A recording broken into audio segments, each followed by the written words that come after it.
C'est un livre aux éditions La Presse, Derrière le coach, une histoire des entraîneurs-chefs du Canadien de Montréal. Parce que derrière ces grands joueurs que vous avez adulés, derrière ces 24 Coupes Stanley, il y a eu pas mal de savoir-faire de ces entraîneurs. C'est un journaliste de formation, historien, puis également auteur de nombreux ouvrages. Et celui-ci est très étoffé, tout comme ses précédents. Très heureux de pouvoir parler avec André Duchesne qui est avec nous. Bonjour. Bonjour. Très heureux, je le disais, de vous parler, puis surtout de pouvoir mettre en valeur votre travail de recherche qui est vraiment fait de façon très rigoureuse. Et comment c'est arrivé ce projet-là? Pourquoi un livre sur les entraîneurs du Canadien de Montréal particulièrement vous a fasciné?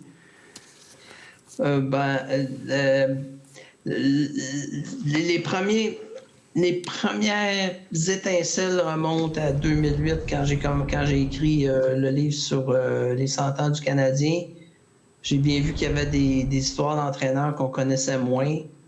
C'est resté quelque part au fond de ma mémoire. Et puis, après avoir écrit 3 livres, je pensais à écrire une biographie.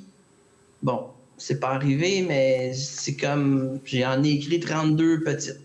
Et puis, je trouvais que c'était quelque chose qui manquait. Il y avait eu quelques livres d'entraîneurs ou d'autobiographie d'entraîneurs.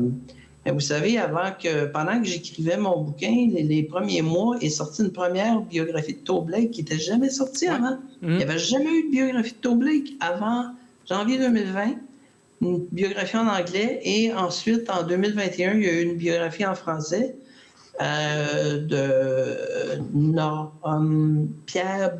Pierre Bruno ou Normand, en tout cas.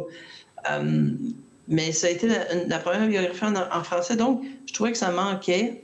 Je trouvais que c'était intéressant de raconter cette histoire-là parce que qu'est-ce qu'on voit à la télévision? On voit un entraîneur après un match, s'il est de bonne humeur, il sourit, s'il n'est pas de bonne humeur, il a hâte de s'en aller.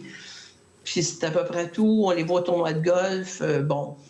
Je trouvais que ça valait vraiment la peine de raconter quelque chose qui sortait du côté entraîneur qu'on connaît, mais aussi qui sortait de leur vie d'entraîneur. Oui, et vous l'avez dit, hein, les entraîneurs maintenant, on les questionne, répète. Puis je ne veux pas pointer aucun entraîneur. Il y a peut-être juste Martin Saint-Louis qui est rafraîchissant depuis son arrivée avec le Canadien. J'ai pas vu d'entraîneur nécessairement nous dévoiler ou être coloré ou être si incroyable que ça depuis quelques années. On répète toujours à peu près la même chose. On se fait dicter des lignes par le service des communications. Puis on reste vraiment dans des cassettes apprises par cœur par ceux-ci.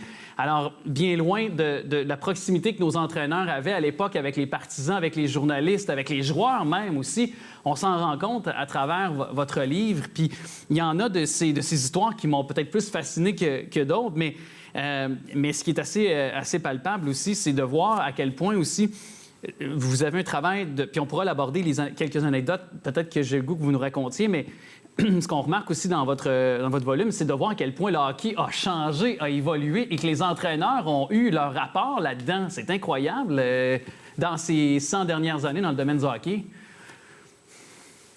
Les entraîneurs, de tout temps, hein, il y a eu des entraîneurs qui ont été proches de l'histoire du Canadien de Montréal, qui ont été joueurs avant d'être entraîneurs, tout ça. Mais ce qui est remarquable, c'est que c'est devenu un métier de plus en plus spécialisé, pour ne pas dire surspécialisé.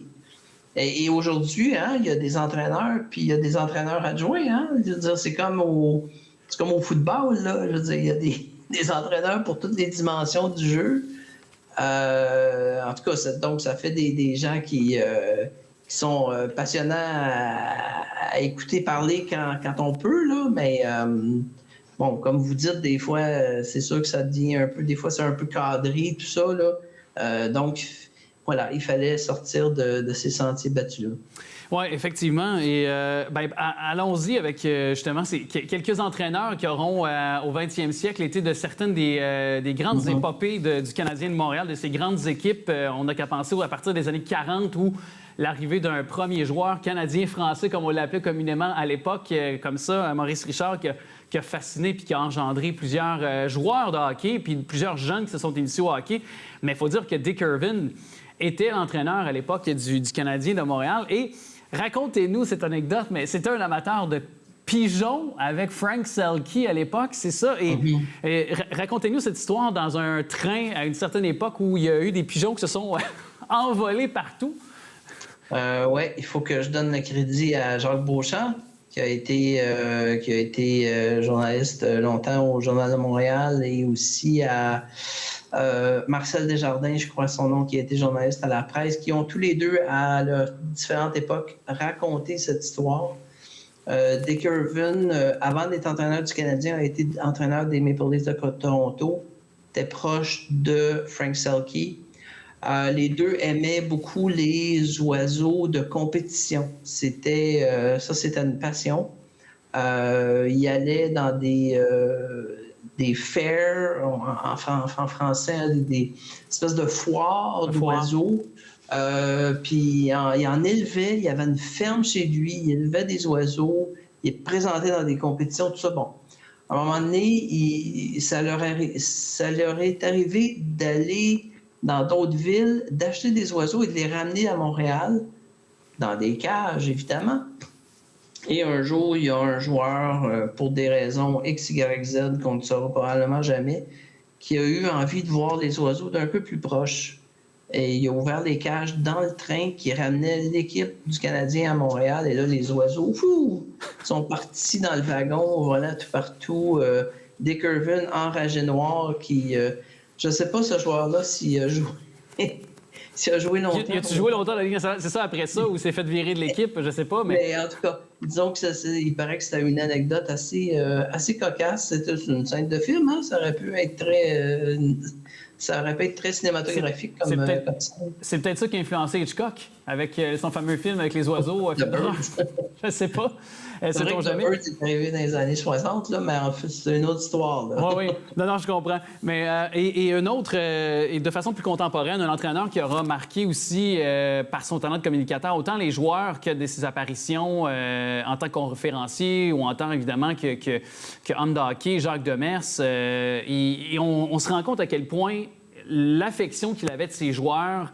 Quand on parle de la dernière conquête de la Coupe Stanley, c'était une famille en 1993. Mm-hmm. Et racontez-nous en 2 minutes, mais Donald Dufresne, parce que c'est très touchant ce qu'a fait de Jacques Demers en incluant dans l'alignement Donald Dufresne à l'époque. Je suis heureux que vous le souligniez. Les joueurs en 93, je ne sais pas si les règles n'ont pas toujours été les mêmes, là, mais pour que ton nom soit écrit sur la Coupe Stanley, il fallait que tu aies joué, je pense que c'était la moitié des matchs, 40-42 matchs dans la saison régulière, ou que tu participes à la finale de la Coupe Stanley.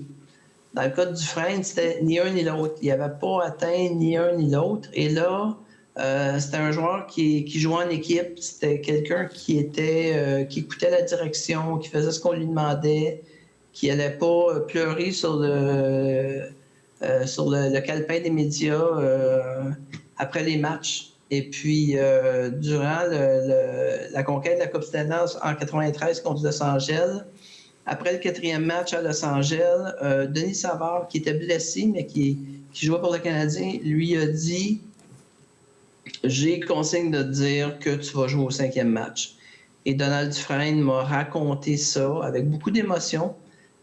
Qu'il a pu jouer excusez l'anglicisme, ses chiffres, il a pu jouer ses séquences pendant le 5e match de la Coupe Stanley. Et c'est le match où le Canadien a gagné la Coupe Stanley. Donc, Donald Dufresne a pu mettre son nom sur la Coupe Stanley. Et on savait qu'il quitterait le Canadien tout de suite après la conquête parce qu'il faisait partie des considérations futures dans l'échange pour Rob Ramage.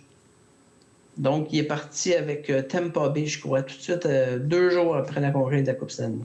Alors, ça lui a permis d'écrire son nom sur la Coupe Stanley et de... Exactement. Et de pouvoir faire partie de cette équipe mythique, emblématique, la dernière d'avoir remporté la Coupe Stanley à Montréal. Non, ça démontre l'ampleur de l'homme qui a été évidemment durant son rôle d'entraîneur-chef. Toutes les personnes qui m'ont parlé de Jacques Demers m'ont dit à quel point c'était une bonne personne, quelqu'un de proche de ses joueurs, quelqu'un d'empathique. Il n'y a personne qui a dit un mot contre Jacques Demers. Bien, ça, c'est des histoires magnifiques, touchantes, cocasses que vous pourrez découvrir dans ce volume que j'ai entre les mains du nom de Derrière le coach, une histoire des entraîneurs-chefs du Canadien de Montréal, les 32 de l'histoire du Canadien de Montréal, équipe centenaire la plus glorieuse de la Ligue nationale de hockey que vous pourrez lire. C'est avec André Duchesne qui était avec nous dans les dernières minutes, l'auteur. Merci beaucoup, M. Duchesne. C'est moi qui vous remercie.